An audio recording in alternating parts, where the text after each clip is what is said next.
Halo teman-teman semua, selamat datang kembali di serial video pembahasan soal tes psikologi. Buat teman-teman yang tahun ini akan mengikuti seleksi Akpol, Bintara dan juga Tamtama Polri. Pada video kali ini kita sudah masuk pada episode ke-7 di mana kita akan belajar tes minat EPPS dan juga pernyataan iya atau tidak. Bersama dengan saya Indra Prima dari Mitra Siswa.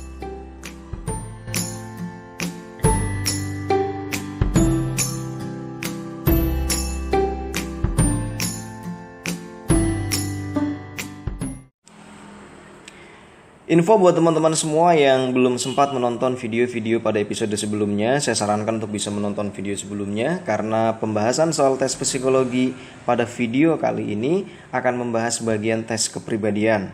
Untuk bagian tes kecerdasan teman-teman bisa tonton pada video episode pertama, kedua, ketiga, dan keempat di mana semuanya membahas tentang tes kecerdasan.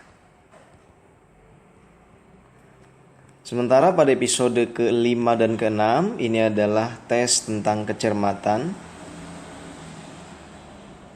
Dan episode 7-8 akan membahas tes kepribadian. Dan pada video kali ini kita hanya akan membahas bagian ke-7 atau episode ke-7 yaitu tentang tes minat EPPS dan juga pernyataan ya atau tidak. Pada episode berikutnya yaitu episode ke-8 kita akan membahas pernyataan sangat setuju, setuju, ragu-ragu, tidak setuju, dan sangat tidak setuju. Dilanjutkan dengan pernyataan tentang frekuensi waktu. Oke teman-teman semua, kita mulai dari bagian yang pertama yaitu tentang tes minat EPPS.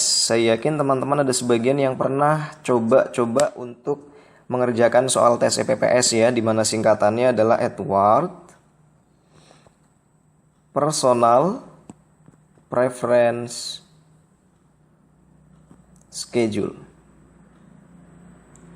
Tes ini digunakan untuk mengetahui minat dari teman-teman semua terhadap sesuatu teman-teman ya. Jadi ada beberapa hal yang perlu dinilai kecenderungan teman-teman ke arah mana. Kalau versi fullnya itu ada 225 soal yang berisi pernyataan berpasangan ya. Ada A dan B. Di mana teman-teman harus memilih antara jawabannya A atau yang B yang sesuai dengan diri teman-teman semua. Sebetulnya untuk pengerjaan soal tes EPPS ini sangat subjektif teman-teman ya, karena dari semua nanti pernyataan yang teman-teman pilih akan bisa diungkap 15 hal yang ada pada diri teman-teman semua. Jadi mana yang lebih dominan, mana yang lebih tinggi, dan seterusnya. Untuk versi full yang 225 soal biasanya diujikan untuk sekolah kedinasan teman-teman ya, dimana contoh pada tahun 2019 itu diujukan di STIP ya, Sekolah Tinggi Ilmu Perhubungan, menggunakan versi full tes EPPS 225 soal. Jadi banyak diujikan untuk kedinasan.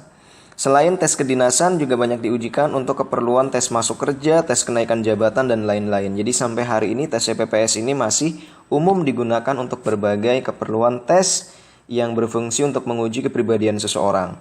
15 hal yang akan dinilai teman-teman ya, yang akan diungkap, akan diketahui seberapa besar. Itu yang pertama adalah tentang achievement. Achievement itu adalah tentang pencapaian atau keberhasilan teman-teman dalam mengerjakan sesuatu. Kemudian yang kedua tentang deference.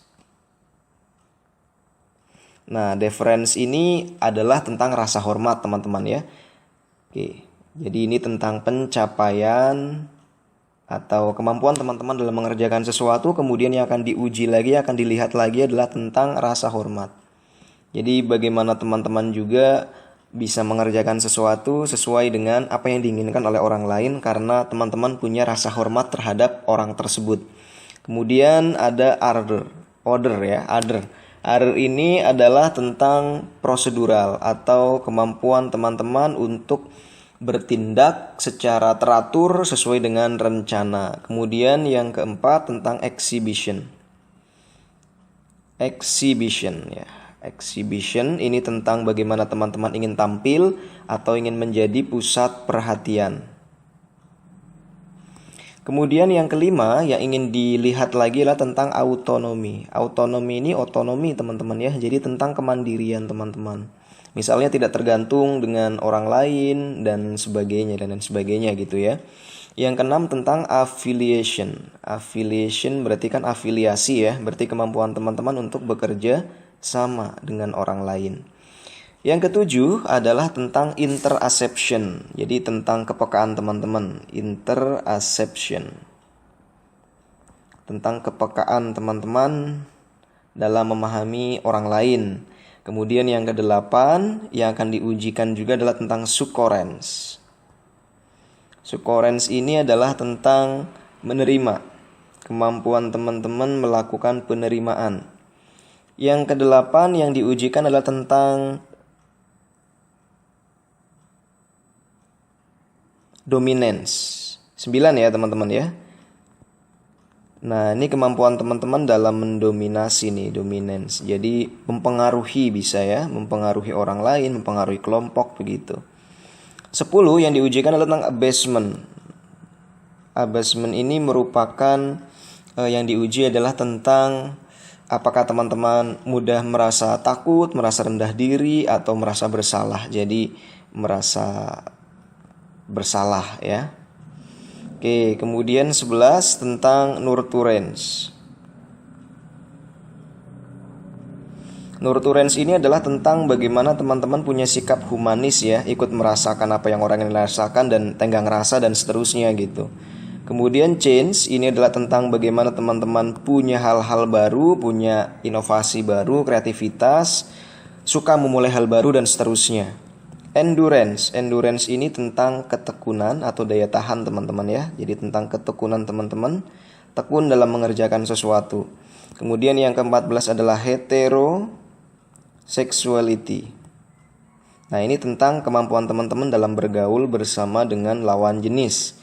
Yang ke-15 adalah aggression. Aggression itu kemampuan teman-teman menyerang. Baik itu menyerang pendapat orang lain atau protes ya terhadap hal-hal yang tidak teman-teman sukai. Nah, ini 15 poin yang akan diungkap ketika seseorang mengerjakan tes EPPS teman-teman. Dengan jumlah pertanyaannya itu ada 225 soal berpasangan AB-AB gitu ya. Jadi nanti dari 225 yang sudah diisi, yang sudah dipilih setiap pernyataan mana yang teman-teman lebih sukai, nanti akan bisa diungkap mana yang lebih dominan dari 15 pernyataan ini. Misalnya lebih dominan pada bagian achievement-nya, pada bagian exhibition-nya, dan seterusnya. Jadi bisa dilihat di situ. Baik, untuk teman-teman yang tahun ini akan mengikuti seleksi persiapan tes Akpol, Bintara dan juga Tamtama Polri, biasanya dari tahun ke tahun yang diujikan hanya 100 soal teman-teman ya. Nah, karena tes minat EPPS ini atau tes kepribadian sangat bersifat subjektif menurut teman-teman mana yang lebih bagus, mana yang memang sesuai dengan diri teman-teman semua. Namun saya akan berikan tips bahwa untuk mengerjakan soal tes EPPS terutama untuk tipe yang 100 soal, kita harus sesuai dengan apa yang diinginkan dari institusi atau dari lembaga yang kita ikuti seleksinya. Jadi kalau dari hasil kajian kami untuk tes Akpol, Bintara maupun Tamtama Polri, hal-hal yang paling dibutuhkan oleh institusi adalah yang pertama, pernyataan-pernyataan yang perlu teman-teman pilih adalah pernyataan yang mengandung poin atau nilai tentang prosedural. Jadi kalau ada pernyataan-pernyataan yang berisi tentang prosedural, taat aturan, teliti, rapi, nah itu teman-teman pilih. Kemudian yang kedua tentang humanisme. Nah, ini humanisme itu bagaimana memanusiakan manusia ya, punya empati, menolong dan sebagainya. Kemudian yang ketiga, yang perlu teman-teman pilih adalah jika ada pernyataan yang berisi tentang demokratis ya. Jadi misalnya berlapang dada, menerima keputusan, hasil rapat, mengajukan pendapat. Nah, itu adalah hal-hal yang berisi tentang demokratis. Kemudian yang keempat tentang kebenaran. Kebenaran ini bisa ditulis dengan kejujuran teman-teman ya. Jadi kalau ada pernyataan yang berisi tentang kebenaran, teman-teman pilih karena itu hal-hal yang dibutuhkan menurut hemat kami ya. Hal-hal atau poin-poin yang memang mendasar dibutuhkan oleh institusi Akpol, Bintara dan juga Tamtama Polri. Kemudian berikutnya selain kebenaran adalah tentang keadilan. Gitu teman-teman ya. Jadi kalau ngomongin tentang keadilan, teman-teman pilih. Dan yang terakhir tentang pelayanan sosial. Pelayanan sosial ini adalah bagaimana kemampuan teman-teman untuk melayani atau memberikan pelayanan yang bersifat sosial, misalnya panti asuhan, kemudian anak yatim dan seterusnya. Jadi 6 nilai inilah yang Menurut kami sarankan untuk teman-teman pilih pada saat mengerjakan soal PPS. Jadi kalau kalimatnya mengandung tentang prosedural, teman-teman pilih. Karena kalau teman-teman konsisten dengan 6 hal ini dari awal, teman-teman tahu mana yang harus dipilih, teman-teman akan konsisten dalam menjawab soal. Karena akan ada beberapa kalimat yang akan diulang di nomor yang berbeda. Jadi kalau jawaban teman-teman beda, ya nanti berarti tidak konsisten. Makanya dari awal perlu teman-teman cermati poin-poin ini. Jika dalam setiap pernyataannya ada 6 poin ini, teman-teman pilih. Gitu, dan biasanya nggak akan ada 2 pernyataan dalam satu nomor ya. Gitu. Misal A-nya prosedural, B-nya humanisme, biasanya jarang terjadi seperti itu. Jadi kalau ada poin-poin ini, sekali lagi teman-teman bisa pilih. Nanti lebih jelasnya pada saat kita masuk ke pembahasan soal. Baik teman-teman semua, kita masuk pada bagian contoh soal dan pembahasan untuk soal tes EPPS. Sebagaimana yang tadi sudah saya jelaskan, untuk tipe 100 soal tes EPPS, kami menyarankan agar teman-teman memilih pernyataan yang di dalamnya mengandung nilai yang pertama, saya ulangi lagi, tentang prosedural.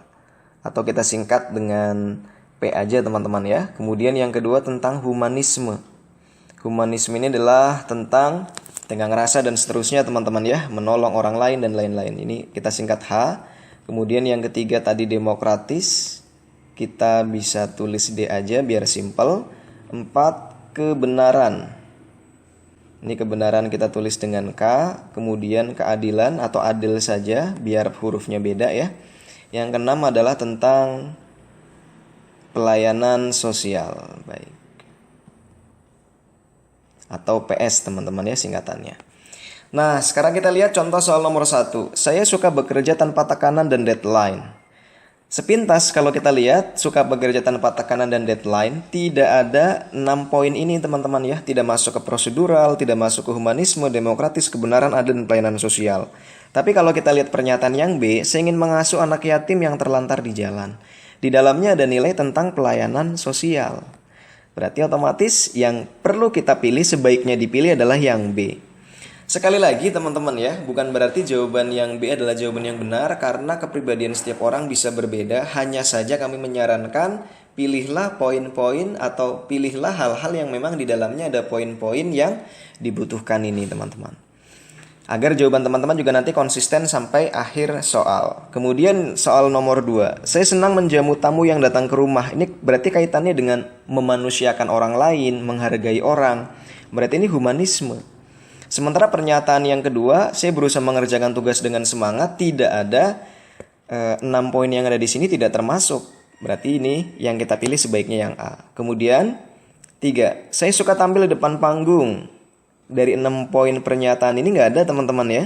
Kita lihat yang B. Saya lebih memilih berkata jujur meskipun harus dibenci. Berarti ini berkata sesuatu yang benar meskipun harus dibenci konsekuensinya. Nah ini berarti tentang kebenaran. Nah jadi lama-lama teman-teman bisa ngerasa mana pernyataan yang memang mengandung salah satu dari 6 poin. Ada juga yang memang tidak ada. Saya menghargai pendapat orang lain ketika berdiskusi. Nomor 4 nih ya. Ini kan tentang demokratis. Kalau yang ini saya ingin menjadi orang yang bisa melakukan apa saja, tidak ada salah satu dari 6 poin itu. Yang kelima, saya ingin setiap pekerjaan diselesaikan dengan teliti dan rapi. Oh, ini prosedural teman-teman. Oke. Nah, sampai sini menurut saya teman-teman punya gambaran untuk mengerjakan soal-soal berikutnya. Oke. Saya akan pandu dulu teman-teman beberapa soal lagi. Saya senang mendapat pujian dari atasan, tidak ada poin. Saya menerima keputusan hasil rapat dengan lapang dada meskipun tidak setuju. Ini berarti perilaku demokratis. Saya memahami masalah pribadi yang sedang dihadapi. Ini tidak ada poin. Saya mendengarkan pendapat orang lain. Berarti ini udah jelas demokratis. Saya senang memiliki banyak sahabat. Oh, ini berarti humanis teman-teman. Saya lebih suka melanggar aturan agar pekerjaan tepat waktu. Apalagi ya, ini kalimat negatif nih, melanggar aturan. Ini berarti jangan kita pilih. Berarti ini yang kita pilih, yang ini. Saya senang diberi pujian oleh atasan. Tidak ada. Saya senang berbicara santun dengan orang yang lebih tua. Humanisme. Saya senang dianggap orang pintar. Saya senang dianggap pintar oleh orang lain. Tidak ada poin. Saya menyimpan barang-barang dengan rapi. Berarti ini prosedural teman-teman ya. Oke, 5 soal lagi. Saya senang ikut kegiatan sosial yang melibatkan lawan jenis. Nah, melibatkan lawan jenis tadi heterosexuality kalau dari 15 poin teman-teman ya. Tapi kita lihat, saya membagi tugas dengan adil kepada anggota saya. Yang ada di 6 poin tadi adalah tentang keadilan. Berarti ini yang kita pilih. Saya mudah memaafkan orang yang menyakiti hati. Saya senang berkegiatan sosial yang melibatkan lawan jenis. Nah, sepintas kita melihat ini tentang kegiatan sosial tapi melibatkan lawan jenis. Artinya, penekanannya adalah pada lawan jenis. Kalau saya senang berkegiatan sosial saja, itu masuknya ke pelayanan sosial. Berhubung yang melibatkan lawan jenis, artinya ada keterangannya teman ya. Kalau nggak melibatkan lawan jenis gimana? Tetap suka senang nggak gitu? Jadi ini tidak perlu dipilih ya. Kalau yang 12, saya mudah memaafkan orang yang menyakiti hati, berarti tentang humanisme. Kemudian 13, saya membagi pekerjaan berdasarkan kemampuan staf, berarti ada nilai keadilan di sana. Kemudian 14, saya senang mengajarkan teman yang tidak mengerti sesuatu, berarti ini humanisme. Saya lebih sering mengintrospeksi diri, tidak ada salah satu dari 6 poin tadi. 15, saya senang berbagi cerita tentang pengalaman yang membahayakan. Gak ada poin teman-teman. Saya membuat rencana sebelum mengerjakan tugas, berarti prosedural. Berarti ini yang kita pilih. Oke teman-teman, itu 15 contoh soal bagaimana mengerjakan soal tes EPPS dengan memperhatikan poin mana yang lebih dibutuhkan. Sekarang kita masuk pada bagian yang kedua, yaitu pernyataan iya atau tidak teman-teman. Sekali lagi perlu saya tekankan bahwa untuk pengerjaan soal tes kepribadian sangat subjektif berdasarkan diri teman-teman. Tapi kami ingin berikan saran untuk menjawab pertanyaan ya atau tidak ini, lebih baik teman-teman pilih pernyataan yang bersifat positif atau pernyataan yang lebih positif, teman-teman pilih ya. Dan kalau pernyataannya negatif, teman-teman pilih tidak. Jadi kalau ini adalah garis bilangan 0, di sini negatif, di sini positif. Kalau pernyataan yang teman-teman baca menurut teman-teman bernilai positif, teman-teman perlu pilih iya. Dan kalau pernyataannya menurut teman-teman negatif, teman-teman bisa pilih tidak. Jadi kami sarankan seperti itu teman-teman ya. Baik, untuk soal nomor 1, saya tidak keberatan memberitahukan orang lain mengenai perasaan pribadi saya. Menurut hemat kami, untuk pernyataan yang pertama ini, tidak keberatan memberitahukan orang lain mengenai perasaan pribadi, ini tentang keterbukaan teman-teman ya, bersifat terbuka. Jadi menurut kami ini lebih positif sehingga perlu dipilih yang iya. Kemudian untuk yang kedua, saya suka mempengaruhi orang lain untuk berpikir seperti yang saya pikirkan. Jadi mempengaruhi orang lain untuk berpikir seperti apa yang kita mau teman-teman ya, mengarahkan orang untuk berpikir seperti kita. Nah kalau menurut kami pernyataan ini pernyataan yang negatif, karena jatuhnya nanti seperti memaksakan cara berpikir orang untuk mengikuti apa yang kita inginkan. Jadi ini lebih baik pilih tidak. Kemudian yang ketiga, saya segera menyelesaikan jika sampai terjadi suatu argumentasi. Maksudnya di sini adalah diselesaikan ketika ada perbedaan pendapat. Berarti itu bagus ya, bernilai positif, maka kita pilih iya. Saya sering terganggu ketika melakukan sesuatu. Ini negatif. Kalau sering terganggu nanti nggak selesai-selesai, berarti pilih yang tidak. Saya tidak tahu apa yang akan saya lakukan tanpa teman-teman saya. Berarti bergantung dengan orang lain. Ini negatif, pilih yang tidak. Saya lebih suka mendengarkan daripada berbicara. Nah, ini menurut kami ini positif teman-teman ya. Karena itu rahasia Tuhan memberikan 2 telinga dan 1 mulut untuk lebih banyak mendengar daripada berbicara. Sehingga yang paling bagus adalah iya. Saya sering melakukan sesuatu tanpa memberitahukan orang lain. Ya, setiap sesuatu yang kita lakukan kalau sering diberitahukan kepada orang lain, berarti kita ingin mendapatkan perhatian orang teman-teman ya. Jadi sering melakukan sesuatu tanpa memberitahukan kepada orang lain menurut kami positif sehingga dipilihnya yang iya. Saya sudah puas dengan apa adanya saya. Kalau ini saya kira negatif teman-teman ya. Karena kalau sudah puas dengan apa adanya saya menghambat kemajuan seseorang. Berarti ini tidak. Saya suka memperkenalkan seseorang kepada orang lain. Ini menurut saya bagus teman-teman ya, positif. Kemudian yang 10, saya sulit mengambil keputusan jika hal itu mengganggu orang lain. Nah ini berarti nanti kurang punya pendirian dalam memutuskan sesuatu. Ini berarti negatif. Pilih yang tidak.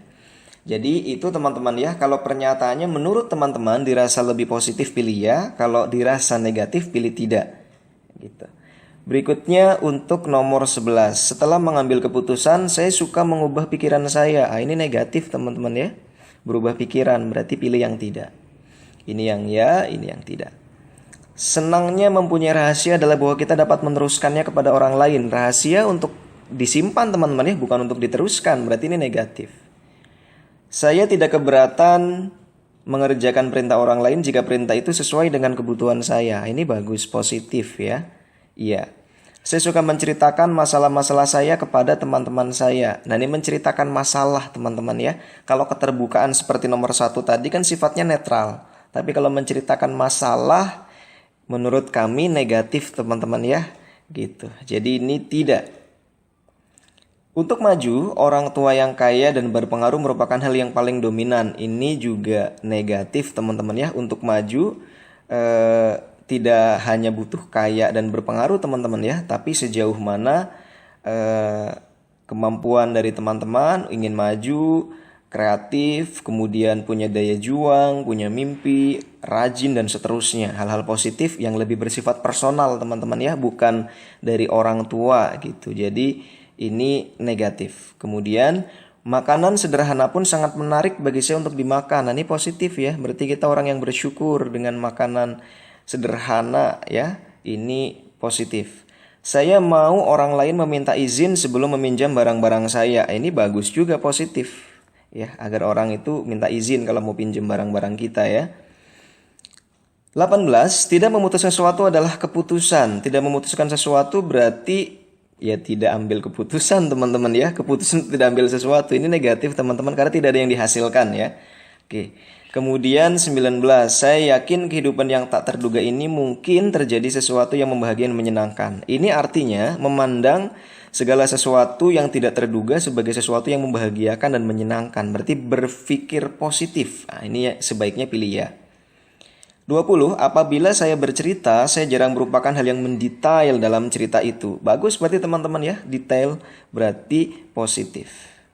Sehingga ceritanya bisa lebih utuh ya, tidak kurang. Pemahaman orang juga tidak kurang jadinya, bisa tuntas nggak gagal paham gitu. Baik, itu 20 contoh soal terkait dengan pernyataan ya atau tidak. Biasanya soal ini diujikan ada 100 soal teman-teman. Silakan bisa berlatih untuk tipe-tipe atau nomor-nomor soal berikutnya. Bagi teman-teman yang ingin mendapatkan soal latihan komplit pernyataan ya tidak, silakan teman-teman bisa mendapatkan ebook dari Mitra Siswa. Bagi teman-teman yang ingin berlatih dari ebook lengkap Mitra Siswa, silakan teman-teman bisa cek info pada bagian deskripsi video ini, di mana kami menyediakan file-file soal latihan untuk tes psikologi, baik kecerdasan, kecermatan maupun kepribadian, juga dengan tes akademiknya. Untuk tes EPPS kami sediakan yang 225 soal dan juga tes untuk yang 100 soal. Kami juga sudah sediakan pembahasan untuk tes 100 soalnya. Sudah ada juga pernyataan ya atau tidak teman-teman ya. Mudah-mudahan video ini bermanfaat buat teman-teman semua. Sampai berjumpa di episode ke-8 Mitra Siswa Dare to Dream Grab the Future. Kalau teman-teman merasa terbantu dengan video ini, silahkan bisa klik like, share, dan juga subscribe. Selamat menonton video Mitra Siswa lainnya. Dare to Dream Grab the Future.